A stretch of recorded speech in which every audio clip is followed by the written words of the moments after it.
It's Friday night. It's the preview show. It's the No Nay Never podcast.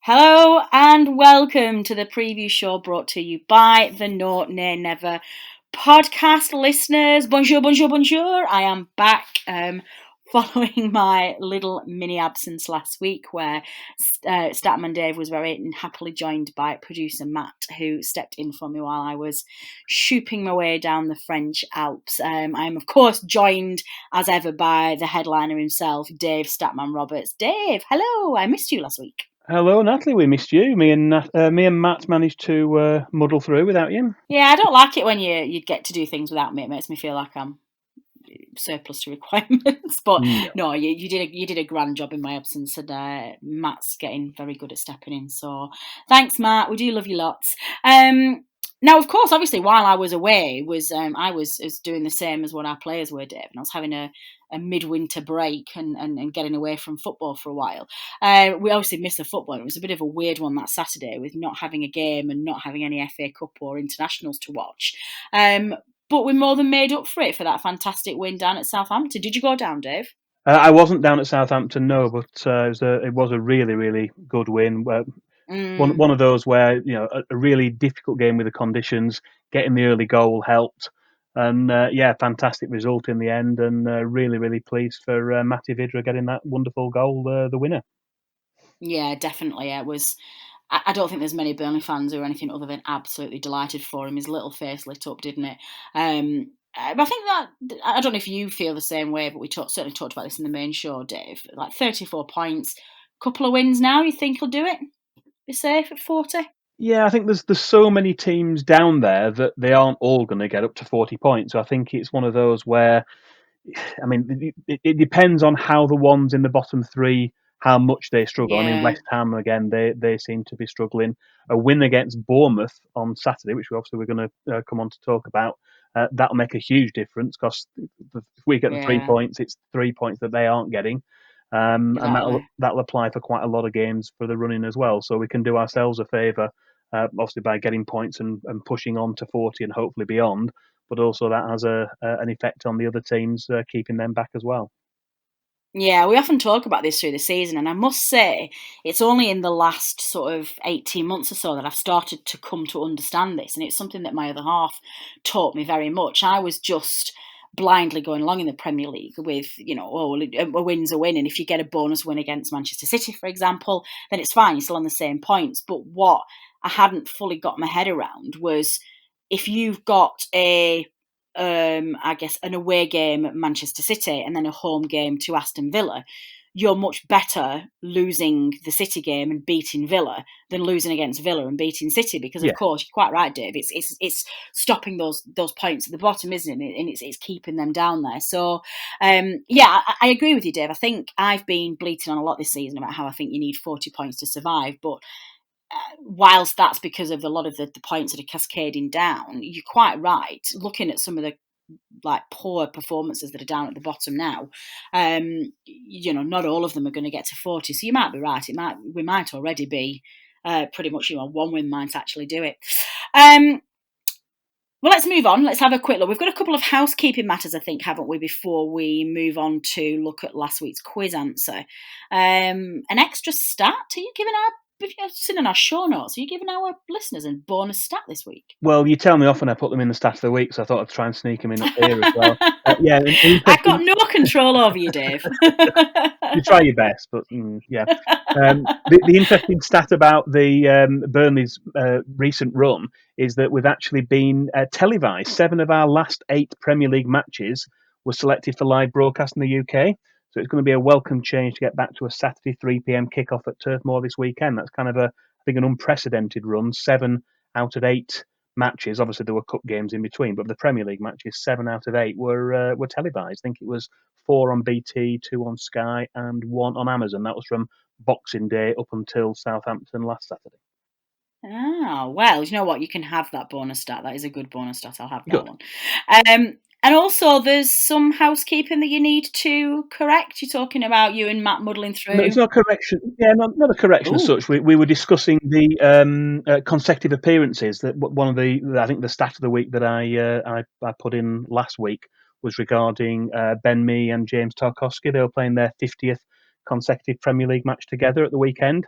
It was in advance. We assumed they both would play, and they did. They both played the full game.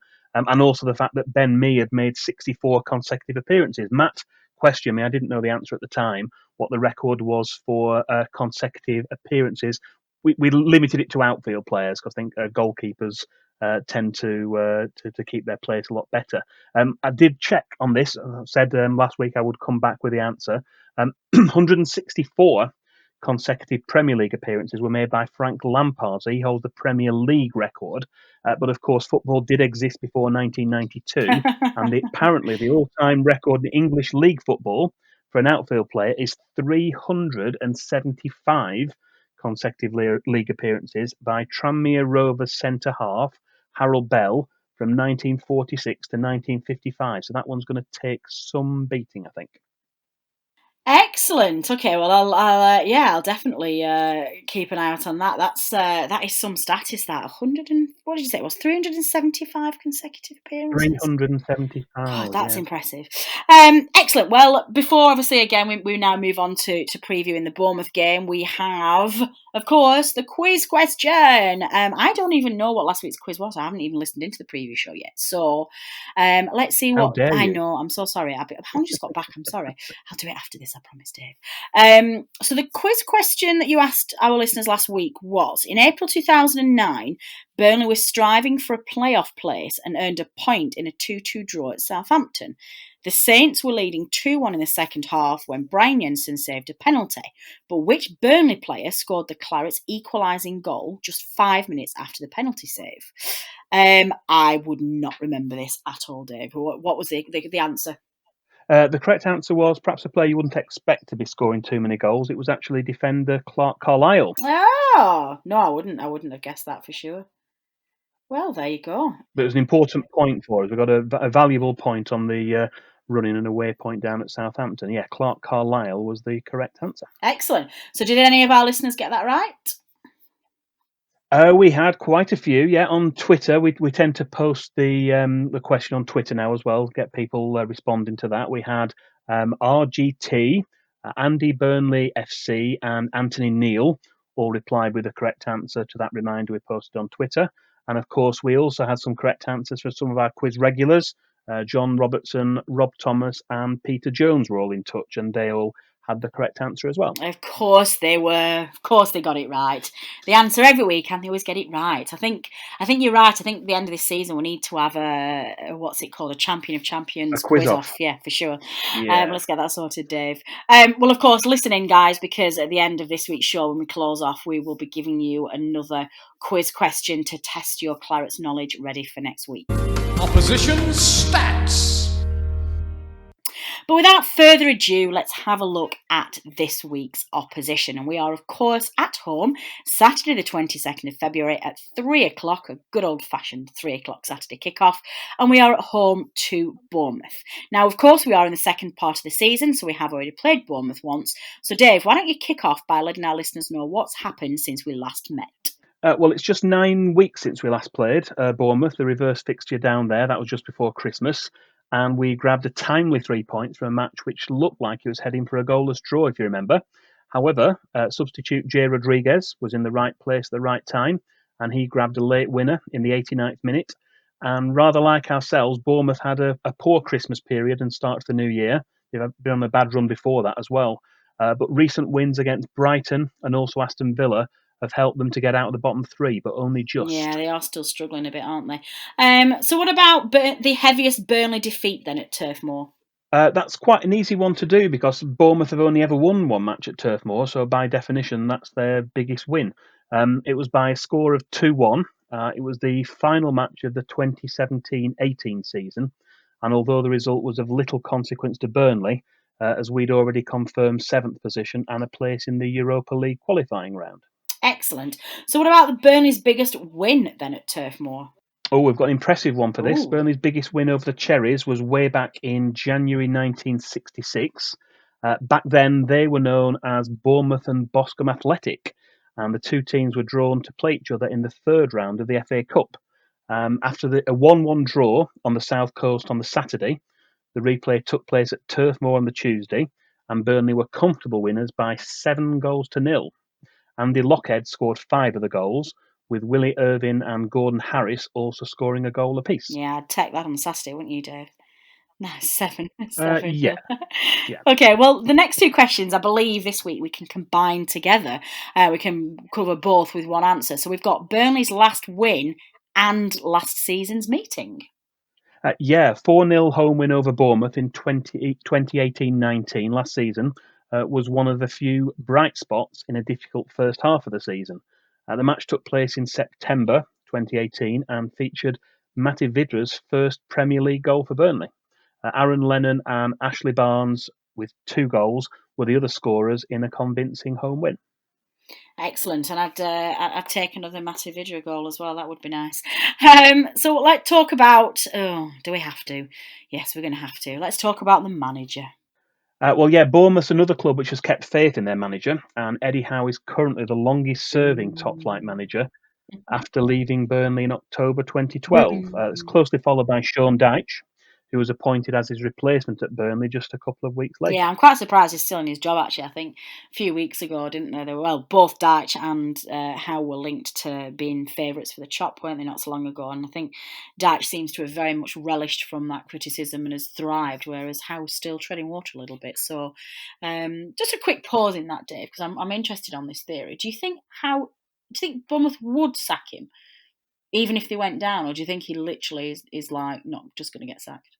Part of the furniture, perhaps. Yeah, I don't know. It's one of those. The owners have put money into the club.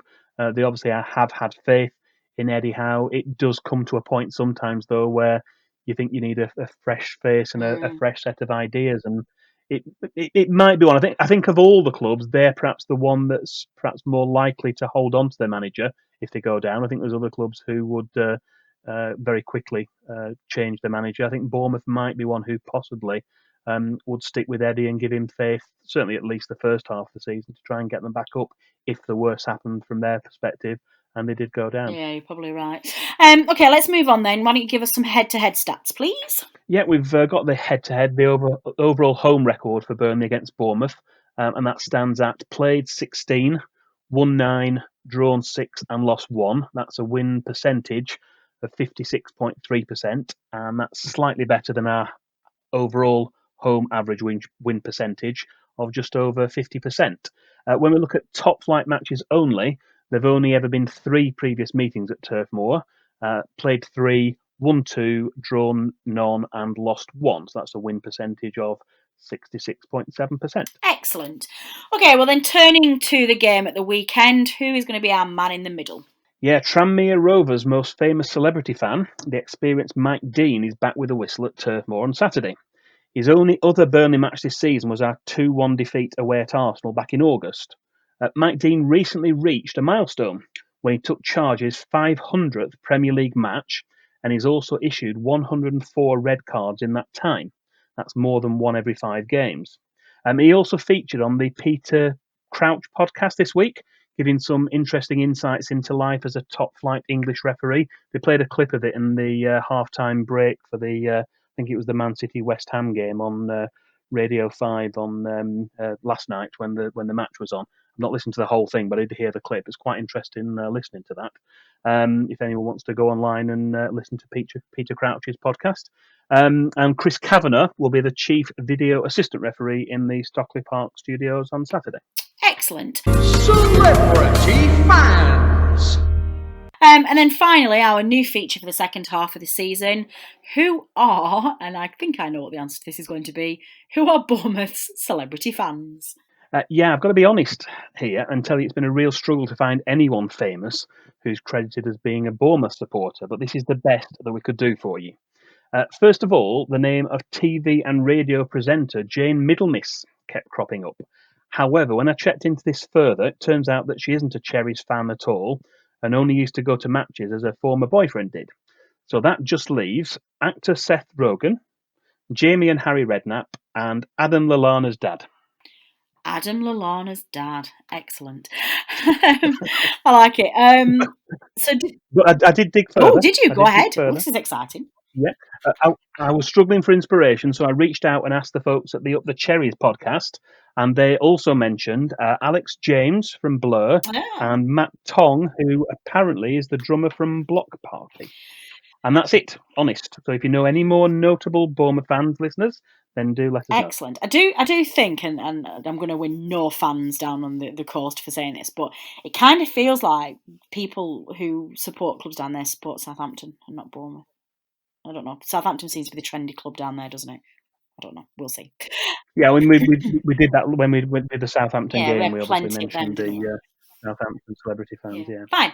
Okay, well then, let's finish the way we always do with our game summary, Dave, and delve into that bank of stats and give us the bonus miscellaneous stat of the week. Statman Dave's Stat of the Week. Yeah, hopefully I've got a doozy of a stat for you this week. I think you'll like this one. Burnley and Bournemouth met at Turf Moor on the 25th of October 1997 in a match that ended 2-2. In this game, Burnley's player manager, Chris Waddle, scored the Clarets' opening goal just before half-time, and it was future Burnley manager and current Bournemouth boss, Eddie Howe, who scored the equaliser for the Cherries just before the hour mark. As far as I know, this match is unique as two different Burnley managers, that's either past, present or future at the time, scored for opposing teams in the same match.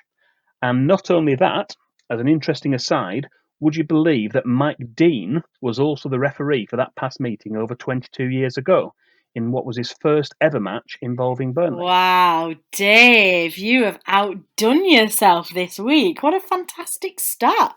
Both of them. That's crazy.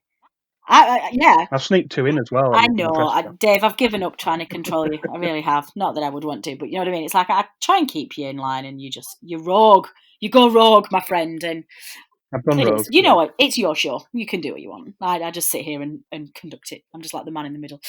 No, they are really, really good stats. So, yeah, if anybody does know any other ones, certainly in terms of managers scoring the same game, I think you'd be very hard pressed to beat Dave there. But yeah, that's a fantastic stat. So well done for that one.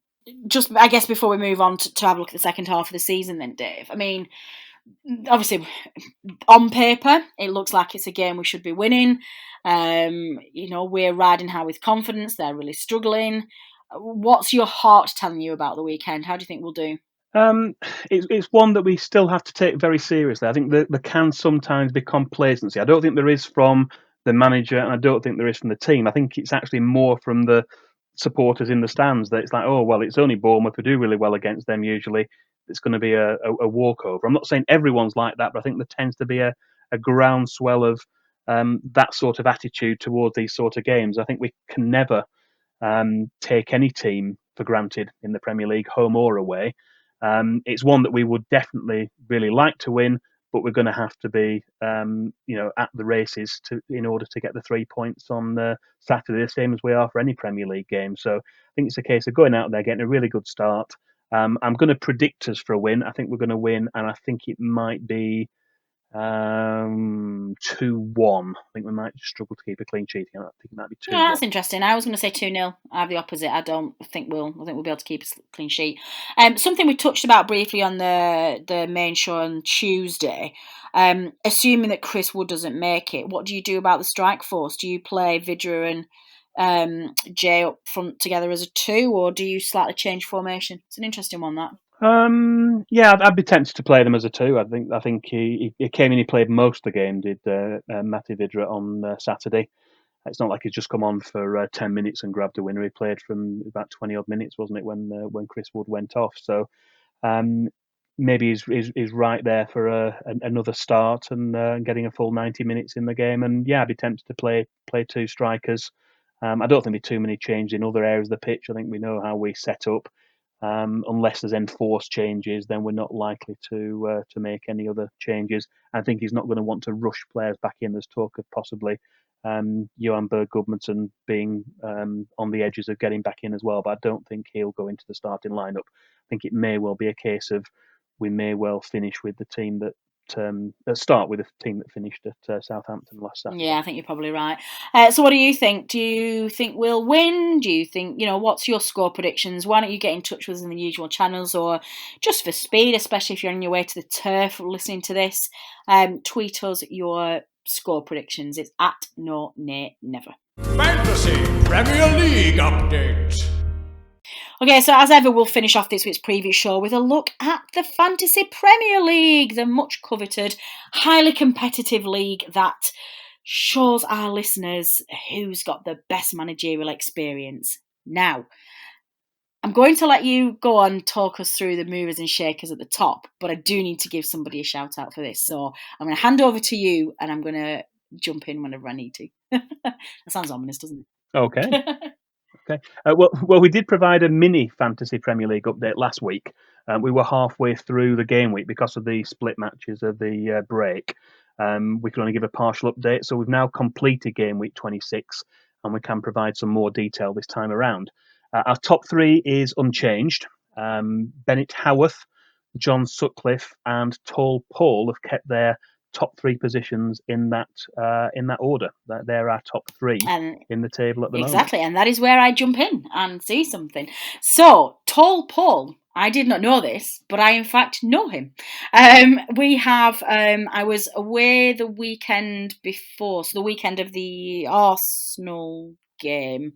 I was away in Nottingham playing in a poker tournament down at Dusk Till Dawn, and I see Tall Paul a lot at poker tournaments. He's a fellow Burnley fan. We run into each other in a lot of the same tournaments. He's a lovely, lovely guy. He always stops and has a chat, and I know he's a long time listener of the None and Never podcast, and we were chatting away, and he said, "Well, I'm Tall Paul." So all of this season, we've been singing Tall Paul's praises about being top of the Fantasy League, and I did not know that I knew who he was. So how's that for favouritism? I think we're about to come on to showing and demonstrating categorically that I've had no influence in Tall Paul's success this season, but I do believe that he is part of some kind of a fantasy football league or club or social group, and they are pretty much fantasy football experts. So I said to him at the weekend, I was going to give him a shout out. Paul, well done. There you go. Shout out from me. But also, we need to get you on before the end of the season just to give us some hints and tips and tell us more about your professional fantasy football league or whatever it is you do. You see, I remembered most of it, Dave, and then I forgot what it was. So there you go. Please do carry on and tell us how the rest of the league is doing. Yeah, well, looking at your team, Natalie, and the fact that it's dropped back into the bottom three, you need all the help you can get. I'm looking at the state of the injuries to several players in your squad, and I think some transfers are desperately needed. Do you know what? I think I've kind of given up. I keep forgetting. I didn't even know I had injuries, and I haven't looked at it for a couple of weeks. I'll look after this, I promise. I'll try and do something for this weekend. I'm going to sign on right now as you're talking our listeners through and see what I can do. Multitask, yeah. Multitask, see, on air. People can give me help on air. Well, I was impressed with myself this week as I managed to outscore all of the other managers in the top 10 in our league. And that's without playing any of my bonus chips. But it only moved me up 5 places. I'm up to 130th position. Meanwhile, Richard Steele is currently in possession of the No Nay Never FPL pyjamas, which are a perk given to the leading manager from this season's No Nay Never podcasters. They're not really. I made that bit up, but wouldn't it be great if that was actually a thing? Oh my God, I'm genuinely stunned then. I stopped typing to sign into my account. I was like, sorry, what now? No Nay Never pyjamas. I was like, I literally leave you for a week and we suddenly have No Nay Never pyjamas. I need to get those. Who was it? I get it. Richard Steele from the main podcast was saying that Ben Gibson wears Middlesbrough pyjamas in bed. Is that where you got that from? Exactly. Dave, you're too clever. You're too Continuity. clever. Continuity central. I love it, and I'm just not sharp enough for you, Dave. I need to do better. Okay, let's move away from my team because it's rubbish. What about the dream team this week? Who were the players in that? We spoke about him already. Matty Vidra, he scored 9 points last week and that actually doubled his tally for the season. He's up to 18 overall. He hadn't obviously had too many opportunities prior to that. And that earned him a place in the dream team this week. With Chris Wood going off injured, Nick Pope stretched his lead as the highest-scoring Burnley player for the season to date. Arsenal's Nicolas Pepe, with 17 points, was the highest-scoring player across the 2 weeks for the last round of matches, and Kevin De Bruyne continues to ride high at the top of the overall rankings as the highest-scoring player of the season. Excellent. Okay, so I think that's probably all this week. I'm just still looking at my ridiculous team at the same time, and I don't even know how I'm going to check this. But yeah, I've got Redmond, McGinn, Wood, Sterling. Kane. Oh my days! Kane? No, I don't have Kane. Kane's on the He's bench. on the bench. Oh Christ, on a bike. Yeah, I need to have a look at that team. Well, I will do that, listeners. I will go ahead and I will. I'll have a look at doing some player transfers and using them lucky chips that Dave mentioned before. But we will give you another Fantasy Premier League update in next week's preview show as we start to move towards the business end of the season. Who's going to hold their nerve and win the coveted title of the Known and Never Podcast League champion? I just don't know. Maybe I'll make a final surge up the table and I'll take final glory. Who knows? Statman Dave's quiz question. And finally, Dave, let's leave our listeners with this week's quiz question, please. Yeah, this week's quiz question is, Burnley and Bournemouth played out a 0-0 draw at Turf Moor in April 1996. But after Burnley goalkeeper Wayne Russell was sent off for a professional foul in the 76th minute, which outfield player took the gloves and saw the resultant spot kick strike a post and rebound to safety? Oh, I feel like I know this. I feel like I remember this, but I can't. That's a good one. I feel like I'm going to give some thoughts. I feel like I know that game. Well, why don't you tell our listeners how they get in touch and give us their answers, Dave? Yeah, the best way is to get in touch. First of all, you can send us a direct message on Twitter. That's @NoNayNever. You could also email us, podcast@nonaynever.net. Or you can also reply to the post of this preview show we're going to put up there on the No Nay Never Facebook page, and we'll reveal the correct answer at the start of our next preview show, which will be ahead of the away trip to Newcastle a week on Saturday. Excellent. Well, that's all we have time for this week, listeners, and we wish you all a safe journey to Bournemouth at the weekend, whether you're travelling from afar or you're just walking down the road. Godspeed to all Clarets making their way to Turf Moor to cheer the boys on. Let's bring those 3 points to carry on up the table and into, you never know, a Champions League spot. My thanks go to producer Matt for knitting all of this together and producing what you will be listening to right now, to band Joyce, and also, actually, I've just realised I never give a shout out to producer Matt's boss, who did our voiceovers for, and who says, it's Friday night. And forgive me, I don't know his name and I don't have the notes in front of me, so thanks to producer Matt's boss for our voiceovers, and to Band Joyce for the music that we use for the show. My main thanks, of course, go to Statman Dave Roberts, who just puts in a phenomenal amount of work for this show, and it's just fantastic, and I love it dearly. I cannot wait to record next week. Thank you very much, Dave. It's always a pleasure to have you here. Oh yeah, thanks, Natalie. That's it's great to be back every week. It's one of those things that hopefully we can do every week and give people a bit of insight into the game. So hope people enjoy it. Excellent. Yeah, I thought I'd lost you then for a minute, Dave. I was like, hello, where are you? But my thanks as ever go to you, the listeners, for downloading and listening to the preview show. Your support is very much appreciated, and we would not be here without you. We will be back on Tuesday with the main show to hopefully analyse the fantastic 3 points at home to Bournemouth. And Dave and I will be back next Friday previewing Newcastle away. This has been the preview show brought to you by the Known and Never podcast. Until next time.